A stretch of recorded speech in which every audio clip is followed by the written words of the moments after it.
ল্যাংটা মেয়ে দেখে কলিজা ঠান্ডা করে, চক্ষু ঠান্ডা করে। জান্নাতের অত দামি মেয়ে ভোগ করা যাবে না, ভুল হিসাব। রং মাখানো পতিতালয়ের মেয়েকে মোবাইলে দেখে, টিভিতে দেখে চক্ষু ঠান্ডা করে, কলিজা ঠান্ডা করে, জানটা সহাত করে জান্নাতের মেয়ে পাওয়া যাবে না, ওরা খুব দামি।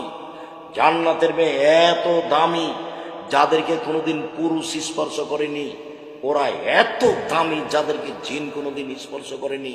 ওদেরকে দেখে মনে হবে ঝিনুকের মধ্যে লুকানো মুক্তা। ওদের মাথার চুল হবে লম্বা লম্বা, কোঁকড়া কোঁকড়া, কুচকুচে কালো। ওদের চক্ষু হবে লম্বা লম্বা, টানা টানা, ডাগর ডাগর। ভিন্ন ধরনের নারী তারা। আল্লাহর নবী বলছেন, হজবতিন নার বিশ্বত হজবতিন জান্নাত বিল মাকারে। মনের ইচ্ছে দ্বারা জাহান্নাম ঘেরা আছে, নিয়ম নীতি দ্বারা জান্নাত ঘেরা আছে। চারটে জিনিস পালন করিয়েন। 1, 5 ওয়াক্ত সালাত। 2, হালাল বুঝি। 3, কোরআন তেলাওয়াত। 4, আড্ডা না পিঠা।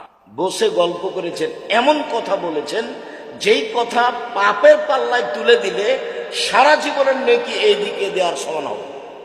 কাজেই যেখানে অপ্রয়োজনীয় কথা আছে সেখানে যাবেন না। আল্লাহ নবী একদিন বলছেন,